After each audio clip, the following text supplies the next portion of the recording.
Catherine Styler, we spoke to you just about a year ago now when you were calling for MOTs on mobile cranes to be made compulsory Europe-wide. First of all, can you just remind us why you felt that's necessary? Well, there was a tragic case in Scotland where a mum and her two daughters died because of a crane had spilt oil on a road, and sadly they died in a tragic car accident. And when you looked at how this could have been avoided, it was very clear to me that crane safety was at the heart of how we could have prevented that accident from happening, and therefore action to make sure that cranes were safe when they're being transported or when they're being used was absolutely vitally important. So the vote on roadworthiness, which now includes cranes as part of that, is a really big step in the right direction. It was 5 years ago since that tragic accident. Now here in Strasbourg we've voted to ensure that cranes have to pass a roadworthiness test. Now in the UK that will probably come under an MOT, and that's something I wholeheartedly welcome.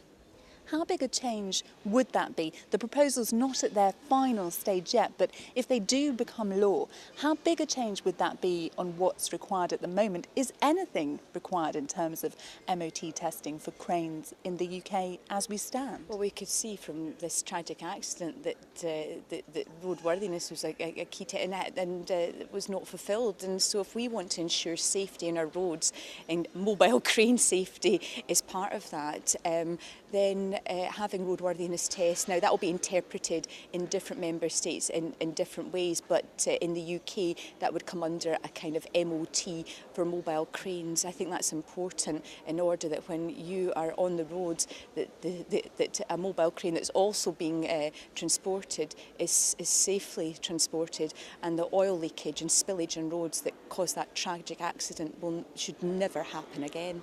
Well, that was going to be my next question, really.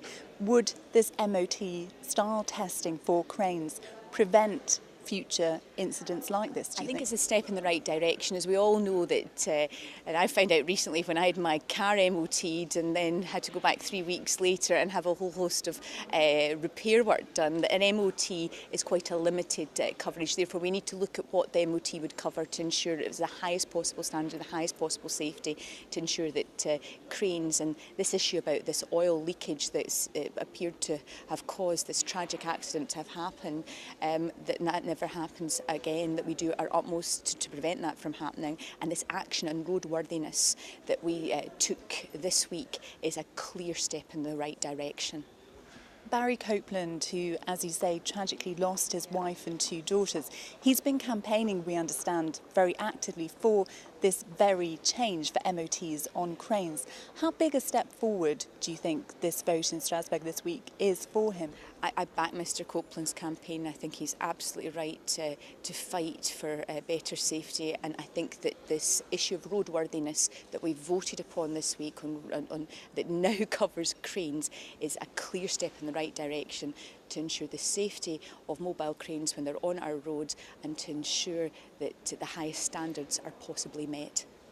And as we've said, this vote isn't the final stage. So what actually happens in terms of the process now? We understand that now there's a negotiation that has to go on. The Parliament has clearly said that cranes have to be included. I think that's great, but there's still a process to go under. But clearly Parliament has spoken, and from what I can gather, I don't think there is much opposition, in particular when people look at road safety and roadworthiness, and to ensure the high possible standards that we can possibly have to ensure safety in our roads. What happened to the Copeland family tragically isn't just an isolated incident. Last year we also saw a man die in Glasgow in an incident involving a crane. So again, does that just show why this is necessary? I think it shows the importance of why we need to ensure that if we take cranes as that example, that they are tested, their safety is put foremost, because we've seen in these tragic accidents in Scotland that one life lost is one life too many, and we must ensure the highest possible standards, and that means that the roadworthiness test and MOTs for cranes has to be part of that. Now this, as I understand it, will now be discussed by what we call the Council, which is Yes. essentially the member Member governments states. of Europe. So would you really call on the British government to do all they can to make sure that this becomes law? Absolutely. I would call on the UK government to make that a key priority to ensure that people's safety is put first and that cranes come under the roadworthiness test, which we've voted on this week and which needs to be approved by the member states.